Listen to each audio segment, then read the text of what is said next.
It's Halloween, a time of horror, and what's more horrible than an underrated horror game that was largely ignored for no reason other than it's too good for YouTubers to endlessly scream at for 20 minutes, and for a certain someone to endlessly milk for videos. Hi, I'm not bitter that Lost in Vivo received barely any attention while a certain series about spending a number of days at a Chuck E. Cheese ripoff is basking in its over-bloated glory. You're just reading too much into it. Besides, if Lost in Vivo became mainstream, I'd lose all my virgin points by liking a horror game that Markiplier screamed at, so at least I get that. Joking aside, my main source of bitterness for games like Five Nights at Freddy's and Layers of Fear getting all the attention, while Lost in Vivo enjoys its most prominent time in the spotlight being at the hands of someone that defended Keemstar at one point in their life, is that where Layers of Fear is a terrible PT ripoff and FNAF is a one-note game with an interesting mechanic to offer, Lost in Vivo is a reminder of how horror games used to be about something and had a theme and story to tell that the horror genre lends itself to really well and weren't constantly pandering to those YouTubers, while also having memorable moments of horror and a damn good aesthetic in both its art and music that it uses really well, all being done by pretty much one person. But I should probably actually talk about the game rather than how much it deserves more attention than it got. And so, with that out of the way, Lost in Vivo is a first-person horror game that is heavily inspired by, to no one's surprise, Silent Hill, a cornerstone in the video game horror genre with a minimal story that lends itself to its themes being shown and not told.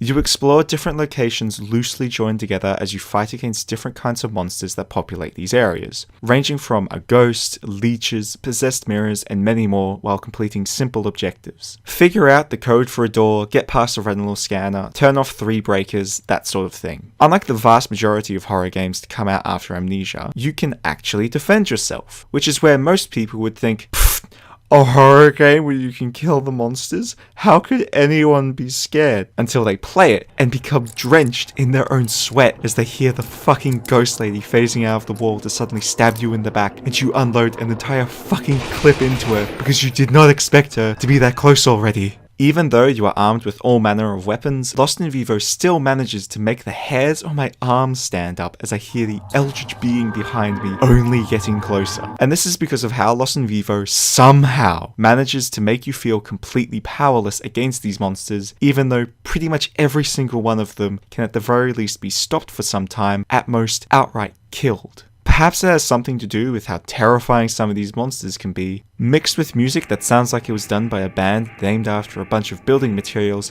that measure about 22.86 centimeters, and the unpredictable nature of your firearms and the vulnerability of your melee weapons. Fights are stressful because you're either at the mercy of your gun working and being able to kill the depression metaphor before it reaches you, or hoping you can kill it before you break your mouse from sheer panic clicking. And even outside of combat, you are going to be panicking. Because Lost in Vivo manages to feel like you are both alone for all eternity and no one can or will help you, and that you aren't the only person walking around down here. It's great. The constant stress that builds up until you eventually reach an enemy and proceed to shit yourself and scream louder than ever before because the monster somehow manages to make you feel completely powerless despite the fact that you're the one with the shotgun. Even though this game is incredibly short, it took me a week to finish my first playthrough because I could only play it in short bursts. I don't normally get too affected by horror games, but my god, it gets to just be too much for me after like 30 minutes of playing. One of the most horrifying moments and best examples of Lost in Vivo's horror is towards the end against the Weeping Angel ripoff, which I'm not going to bother explaining because you already know what it is, and if you don't, you should look into it and have fun walking down the dark hallway. This segment requires you to navigate a maze of boxes while also avoiding getting butt-fucked by a redditor. The only problem is, where are they? Oh, there they are. Now that you've found them, where are you going? And now that you think about it, how does it move? If you go around a corner, where do you look? Where it is, or where it will be? Can it move through walls, or will it take the path around them? There's 2 ways into this room, and I kind of need to know. It's genuinely one of the most terrifying moments I have experienced in a video game. It does so well with something that other games try to do, but Lost in Vivo just does it better due to the lack of information and the fact that by this point, you know that this game will fuck with you. Yeah, it makes sense that it can't move through the boxes. That's common sense. But telling the player you deleted their save isn't common sense. So it's all up in the air. If I had spent another second in this area, I probably would have died of asphyxiation. Lost in Vivo's main source of constantly stressing the fuck out of the player is in the fact that nothing is outside the realm of what this game is willing to fucking pull. Telling the player that their save was deleted, monsters that move faster when you look at them, monsters that fucking follow you up ladders. Nothing is too far for Lost in Vivo. It's brilliant. And even when you reach the end and you think you have it all figured out, New Game Plus continues to pull the rug out from under you. Suddenly, monsters that were behind cages now aren't. Monsters that were there to just scare you and despawn as soon as they're off screen now continue to chase you. There's these butterflies that can spawn in the save rooms now.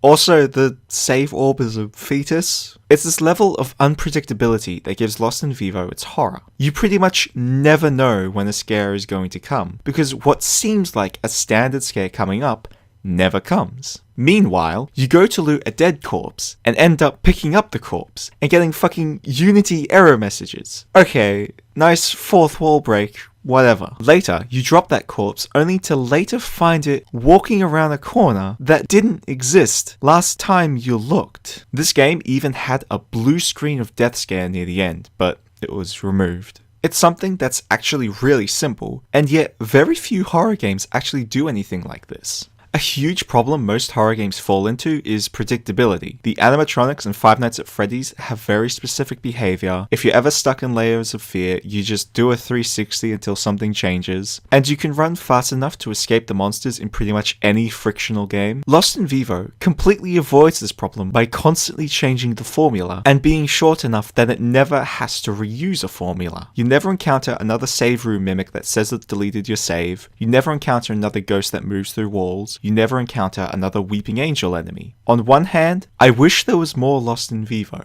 On the other, I know that Lost in Vivo is pretty much the perfect length for it to stay fresh. By the end of most horror games, you become pretty null to the scares. By the end of Lost in Vivo, I think back to wonder how I thought the eyeless hobo was the most terrifying part of the game. And the horror only gets elevated in the optional tape levels, in which you are stripped of your weapons and get to go through a short horror segment. While the world is fucking struggling to stay together, the walls are moving and sometimes disappearing, and no joke, I have actually had nightmares just like this, and it's really fucking unnerving. It's like playing a cursed early 3D game, not helped by the glowing orbs that sound like they're ghosts trying to speak through a fucking tape recorder. Please,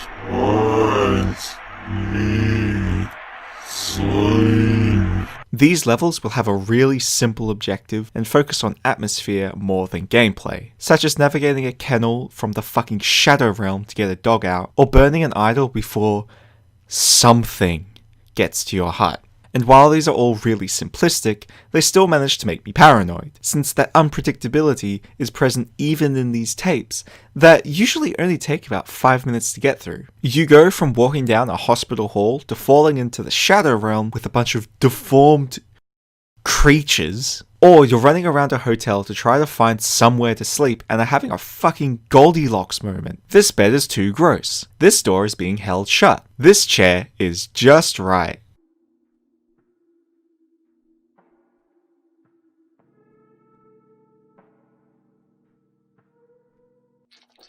Oh god, I shouldn't have slept in the chair. These tapes are actually really fun and help break the monotony of the base game. From fighting horrifying monsters and shitting yourself every time a monster pecks your butt, to being reminded that this game could be 100 times scarier. Is Lost in Vivo the perfect horror game?